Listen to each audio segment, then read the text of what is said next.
Meditative wings में आप सभी को मेरा नमस्कार है। कैसे हैं आप? आज हम आपके समक्ष लाए हैं अध्यात्म तत्व का नया अध्याय। चेतना निर्लिप्त भी है और पोषण भी करती है। यह भी कितना विरोधाभास लगता है आपको। तो आइए हम अपने साधना के अनुभव पर हम अपने ज्ञान को आपके साथ शेयर करते हैं। भगवान श्री कृष्ण गीता में श्री अर्जुन से कहते हैं, देखो अर्जुन, मैं निर्लिप्त हूं। जो मेरा निराकार सर्वोत्तम शुद्ध चेतना जो रूप है, महाचेतना शक्ति, वही शून्य शक्ति जो सहस्त्रार में स्थित है, निराकार है, सर्वत्र है, सर्वव्यापी है, सर्वशक्तिमान है, वह निर्लिप्त है। उसको किसी से कुछ मतलब नहीं है, साक्षी है, दृष्टा है, निर्लिप्त है। लेकिन दूसरे रूप में मैं सभी जीवों का, दृश्यमान जगत का मैं भरण पोषण भी करता हूं। तो कैसे? जैसे ही वह, जैसे मैं पिछला वीडियो में मैंने बताया है, जो चेतना निराकार भी है और साकार भी है, निर्गुण भी है और सगुण भी है। और यहाँ पर मैं कह रहा हूं, चेतना निर्लिप्त है, इसको कोई मतलब नहीं है आपसे, दृष्टा है, साक्षी है। लेकिन ज्यों ही साकार रूप में आते हैं, साकार रूप आकार ग्रहण करते हैं, तो सगुण भी हो जाते हैं और जीवों का भरण पोषण भी करते हैं। तो कैसे? ज्यों ही आत्मा, वही चेतना शक्ति शरीर में पशु पक्षी, जलचर, थलचर, नभचर में जो स्थित हो जाते हैं, तो वही चेतना की शक्ति से जो है प्राण काम करने लगता है, प्राण तत्व, मन तत्व काम करने लगता है, उसके शरीर को गर्मी मिलने लगती है, सभी क्रियाशील हो जाते हैं। तो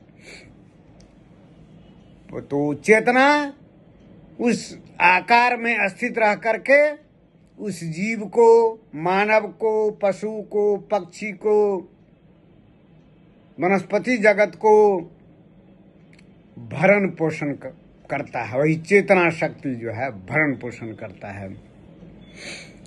यह भी कितना जो है विलक्षण है आपका।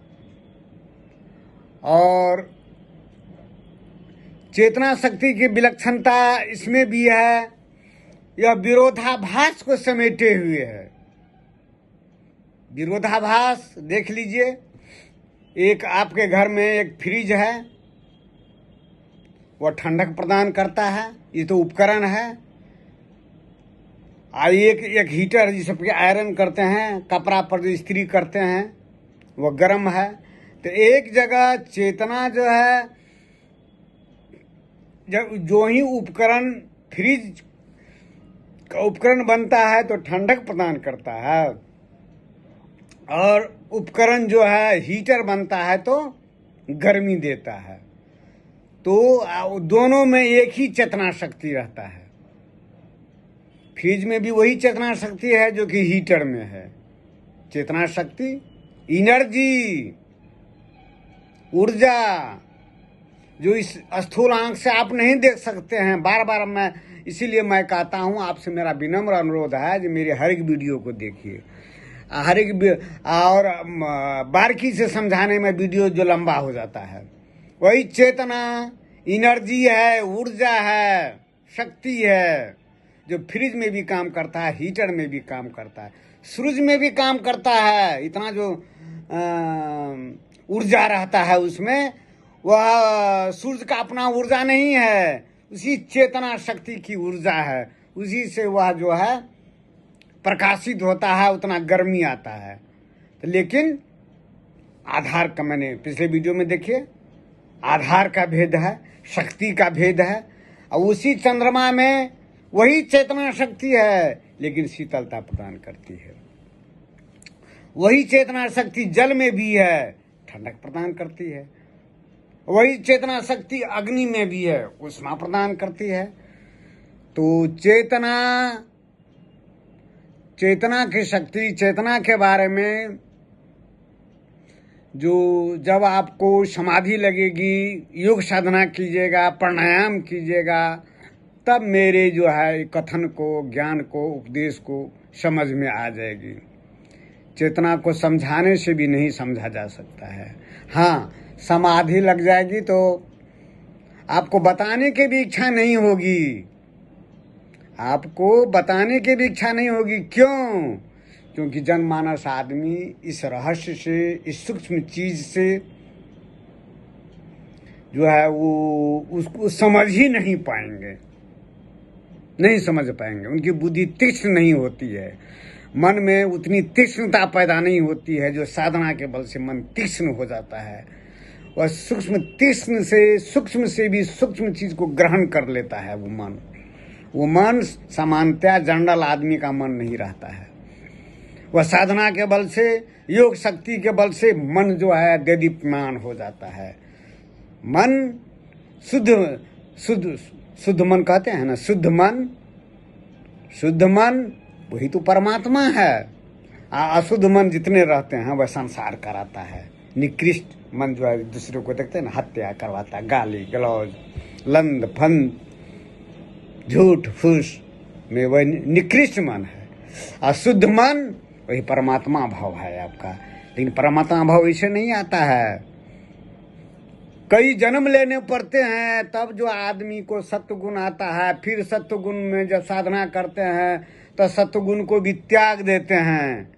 और तमा रजा सत्वगुण को त्याग करके तब तीनों गुणों का साक्षी हो जाते हैं। और साक्षी वही परमात्मा भाव हो जाता है। परमात्मा, मैं कहता हूँ ना, साधक में परमात्मा भाव आ जाते हैं। उस साधक, उस योगी, उस संत और महात्मा में, परमात्मा में और उस महायोगी में कोई अंतर नहीं रहता है। दोनों का एक ही रूप हो जाते हैं। योग शक्ति के बल से परमात्मा की शक्ति उसमें समाहित हो जाती है। भगवान जो है भक्त में समा जाते हैं, भक्त भगवान में समा जाते हैं। दोनों एकाकार हो जाते हैं, एक हो जाते हैं। तो इस रहस्य को, चेतना के रहस्य को, इसीलिए जो है वेद में, उपनिषद में कहा गया ना, नेति नेति नेति, कुछ नहीं।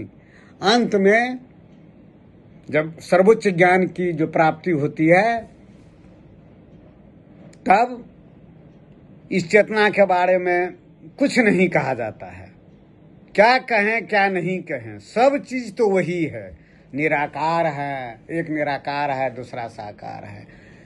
निर्गुण है, सगुण है, निर्लिप्त है, सबका भरण पोषण करते हैं। गर्मी देती है, ठंडक देती है।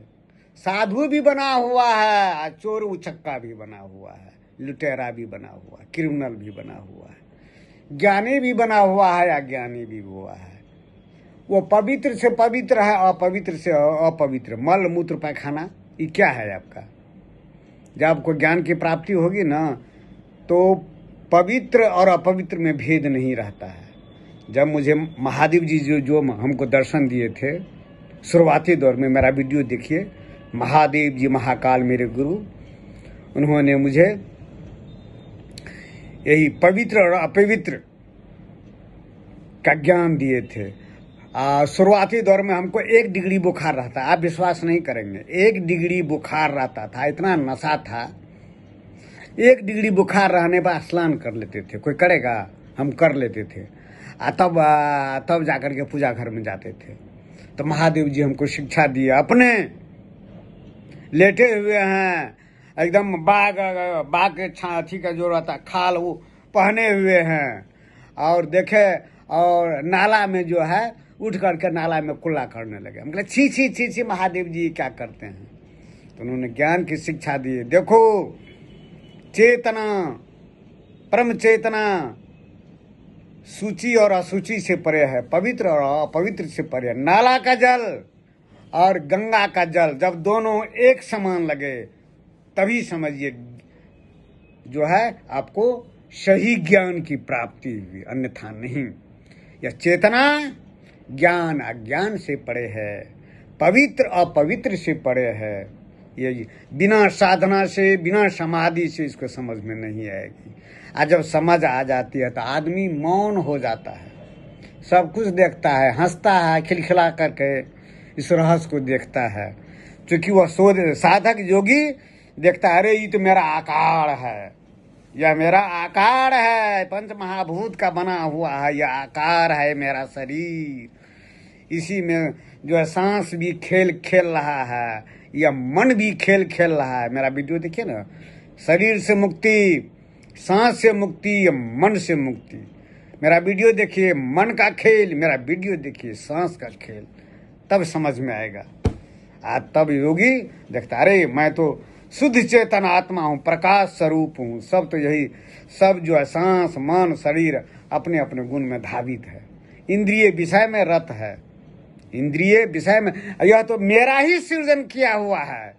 जाड़ा गर्मी बरसात को किसने सृजन किया? मैं कौन? चेतन आत्मा।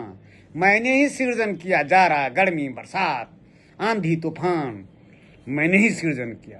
पंच महाभूत को किसने सृजन किया? मैंने ही सृजन किया। पृथ्वी, जल, पावक, गगन और हवा को किसने सृजन किया? मैंने ही सृजन किया। मैं चेतन आत्मा हूँ, चेतना हूँ, मुझसे ही सृजन है। सभी अपने अपने गुण में धावित है, सब खेल खेल रहा है, इंद्रिय विषय में रहता है, गुण गुण में रहता है। भगवान श्री कृष्ण ने कहा ना अर्जुन से गीता में, गुणा गुणेषु वर्तन्ते, प्रकृति अपने गुणों में बरत रहा है और आत्मा निर्लिप्त यहाँ पर बैठा हुआ है और सबका भरण पोषण कर रहा है। सभी दृश्यमान जगत को, सूर्य को भी, चंद्र को भी, जितना भी दृश्यमान जगत है ना, वही चेतना अगति है, समझ लीजिए। मैं हमेशा कहता हूँ गति जितना दृश्यमान जगत है गतिमान है, उसमें अगति छिपल। अगति कौन? वही चेतना, वही आत्मा। आप में, हम में, वनस्पति में, जीव जगत में, सूर्य में, पृथ्वी में और चंद्र में, सब में दृश्यमान जगत में मैं आत्मा हूँ। मैं उपस्थित होकर के सबको मैं भरण पोषण कर रहा हूँ। और साधक तब अंतिम समय में समझ लेता है, सब खेल को देख लेता है, ब्रह्मांड के रहस्य को, प्रकृति को, खेल को समझ लेता है, प्रकृति पुरुष को, खेल को समझ लेता है। वो तो परमात्मा ही हो जाता है। परमात्मा में, उस साधक में, उस योगी में कोई अंतर नहीं रहता है। जिनको समाधि लगती है ना, वही इस रहस्य को समझ सकता है। इस वीडियो में मैंने बताया चेतना निर्लिप्त भी है और निराकार भी है, निर्लिप्त भी है और पोषण भी करती है, सब कुछ करती है चेतना। तो आज इतना ही, फिर दूसरे दिन हम नया अध्याय को लेकर के आएंगे। तब तक नमस्कार, धन्यवाद।